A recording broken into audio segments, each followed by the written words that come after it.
13일 아침 저희들에게 주시는 하나님 말씀은 출애굽기 10장 12절로 20절까지 말씀입니다.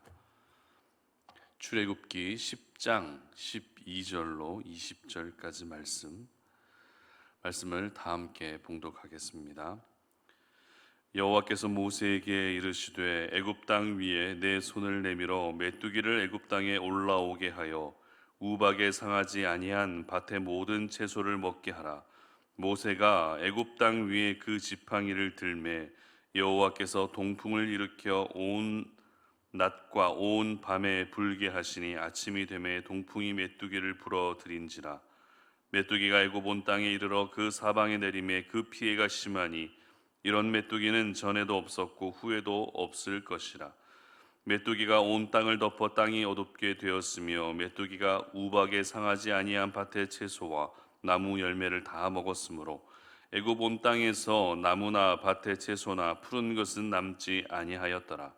바로가 모세와 아론을 급히 불러 이르되 내가 너희의 하나님 여호와와 너희에게 죄를 지었으니 바라건대 이번만 나의 죄를 용서하고 너희 하나님 여호와께 구하여 이 죽음만은 내게서 떠나게 하라. 그가 바로에게 나가서 여호와께 구하매 여호와께서 돌이켜 강렬한 서풍을 불게 하사 메뚜기를 홍해에 몰아넣으시니 애굽 온 땅에 메뚜기가 하나도 남지 아니하니라. 그러나 여호와께서 바로의 마음을 완악하게 하셨으므로 이스라엘 자손을 보내지 아니하였더라. 아멘. 돌이키지 않으면 남기지 않으신다라는 제목으로 오늘 아침 말씀 전합니다. 오늘은 애굽 땅에 내려졌던 10가지 재앙 중에 8번째 재앙에 대해서 살펴보려고 합니다. 8번째 재앙은 메뚜기 재앙이었는데요. 하나님께서는 개구리와 그리고 파리, 우리가 일상에서 흔히 접할 수 있는 종류들을 가지고서 애굽 땅을 벌하셨는데요. 메뚜기 역시 일상에서 흔히 접할 수 있는 종류들이었습니다. 성도님들 중에서 어린 시절을 시골에서 보내신 분들이라면 메뚜기에 대한 추억이 모두 있으실 것입니다.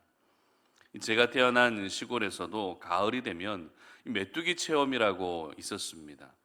그래서 논밭에 나가게 되면은 수많은 메뚜기들을 볼 수가 있었는데요. 그렇게 한가득 메뚜기를 잡아서 가져가게 되면은 그렇게 어른들이 좋아하셨던 기억이 있습니다. 저는 메뚜기를 먹어본 적이 없지만 시골에 사는 어른들은 메뚜기도 또 하나의 그런 간식거리였던 것이죠. 이렇게 메뚜기라는 것이 기성세대들에게는 작은 추억으로 자리하고 있지만 이 애굽 사람들에게는 메뚜기가 결코 좋은 추억이 될 수가 없었습니다. 오히려 메뚜기는 그들에게 공포의 대상이 되고 있었습니다. 애굽 땅을 뒤덮은 메뚜기 때는 매년 시골 마을에서 열리는 메뚜기 체험 정도가 아니었죠. 어제 본문이었던 출애굽기 10장 5절 상반절의 기록을 보면 이렇게 기록하는데요. 메뚜기가 지면을 덮어서 사람이 땅을 볼 수 없을 것이라. 아멘. 지금까지 애굽 땅은 개구리로 온 땅이 덮인 것으로 시작해서 이와 파리가 애굽 땅을 뒤덮었던 적도 있었습니다.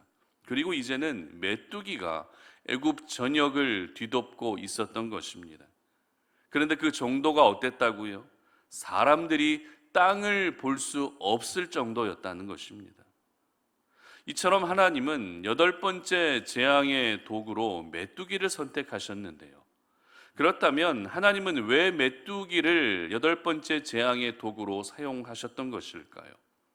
여러 가지 곤충들도 있고 또 다른 여러 가지 종류들도 있는데 왜 하나님은 메뚜기를 그렇게 재앙의 도구로 사용하고 계셨던 것일까요?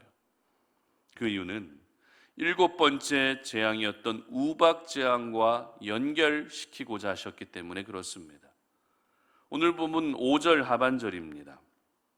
함께 보면 메뚜기가 내게 남은 그것 곧 우박을 면하고 남은 것을 먹으며 너희를 위하여 들에서 자라나는 모든 나무를 먹을 것이며. 아멘.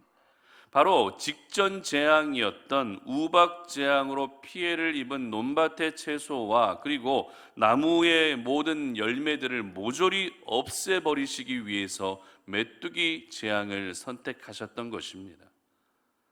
사실 우박 재앙으로도 이미 채소와 나무들이 엄청난 피해를 입었습니다. 그것만으로도 애굽 사람들에게 다가오는 충격은 굉장했습니다.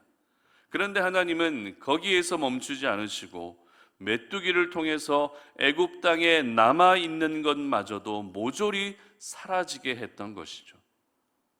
이를 통해 우리가 알게 되는 하나님의 모습이 어떤 모습입니까? 하나님은 사랑과 자비와 긍휼이 풍성하신 하나님이시지만 죄에 대해서만큼은, 불순종과 악에 대해서만큼은 아주 강력하게 벌하시는 하나님이라는 사실을 깨닫게 됩니다. 이렇게 메뚜기 떼를 애굽 땅에 보내셔서 애굽 땅은 말 그대로 초토화되고 말았습니다. 황폐화되어 버리고 말았다는 것입니다. 이에 대해서 15절은 이렇게 기록하고 있습니다. 메뚜기가 온 땅을 덮어 땅이 어둡게 되었으며 메뚜기가 우박에 상하지 아니한 밭의 채소와 나무 열매를 다 먹었으므로 애굽 온 땅에서 나무나 밭의 채소나 푸른 것은 남지 아니하였더라. 아멘. 푸른 것이라고는 전혀 남지 않은 땅이 바로 애굽 땅이 되어 버렸던 것입니다. 여러분, 푸른 것이란 무엇을 의미합니까? 적어도 사람들이 먹을 수 있는 최소한의 식량을 의미합니다. 그런데 그 푸른 것이 남지 않았다는 것입니다. 즉 사람이 먹을 수 있는 식량이 모두 애굽 땅에는 다 사라졌다는 것입니다. 그리고 이 푸른 것이라고 하는 의미에서 영적인 부분도 있는데요. 푸른 것은 바로 생명을 의미합니다.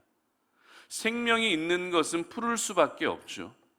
하지만 푸른 것이 전혀 남지 않았다는 것은 애굽 땅에서 자라나는 것 중에 그 어떤 생명도 남지 않게 되었다는 것을 보여주고 있는 것입니다.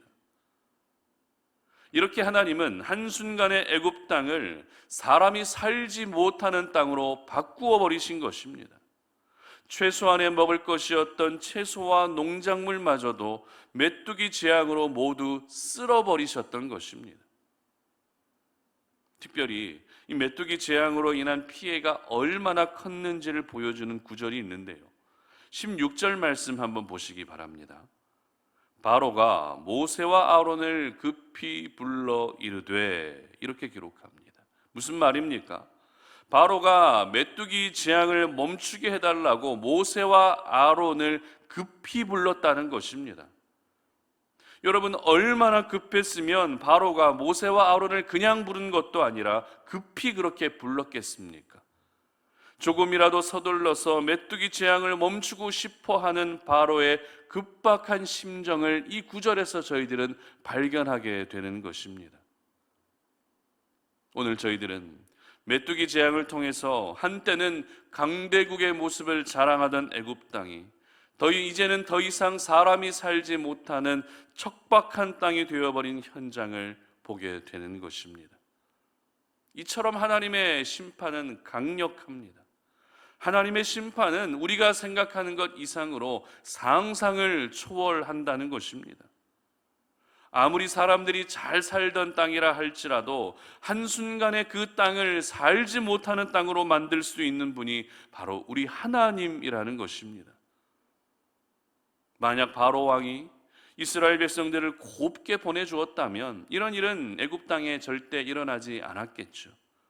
물론 바로의 마음을 강팍해 하신 분이 하나님이기는 하시지만 고통과 괴로움을 당할 때는 살려달라고 애원하다가도 조금 살만하면 어때요? 다시 하나님의 말씀을 거역하고 있는 이 바로의 모습은 오늘을 살아가는 저희들의 모습과 굉장히 많이 닮아 있다는 것입니다. 나에게 힘든 고통이 찾아오고 어떤 괴로움이 찾아오면 하나님께 무릎 꿇고 기도하며 살려달라고 애원하지만 하나님이 모든 것을 해결해 주시고 내 인생의 문제를 다 해결해 주시고 나면은 언제 그랬냐는 듯이 다시 예배의 자리와 멀어지고 기도의 자리와 멀어지고 있는 저희들의 모습이 바로 바로왕의 모습과 많이 닮아 있다는 것입니다. 그리고 어제 본문에서 기록하기를 바로는 아이들은 그냥 놔두고 어른들만 가서 절기를 지키라고 했습니다. 너희 백성 모두가 나가서 함께 절기를 지키라는 것이 아니라 아이들은 그냥 두고 어른들만 가서 절기를 지키라고 이렇게 바로는 말하고 있습니다. 이와 같은 바로의 말은 결코 선한 의도가 아니었죠. 여러분, 어른들만 가서 절기를 지키라는 것이 무슨 의미겠습니까? 절기를 지키고 나서 다시 너희들의 자녀들이 있고 다시 너희들의 가족이 있는 애굽 땅으로 돌아오라는 것입니다.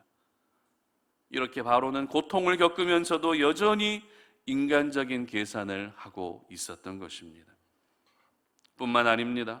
메뚜기 재앙으로 고통을 겪을 때는 급히 모세와 아론을 불러서 너희는 이제 모두 떠나라고 했지만 하나님께서 메뚜기 떼를 홍해바다에 모두 몰아 넣으시자 바로는 이제 다시 살만하니 다시 백성들을 보내지 않겠다라고 이렇게 말하고 있었던 것입니다. 오늘 저희들은 끝까지 돌이키지 않고 있는 바로의 모습을 보면서 우리가 오늘 돌이키지 않으면 하나님은 하나도 남기지 않으신다는 사실을 저희 모두 기억할 수 있어야 되는 것입니다.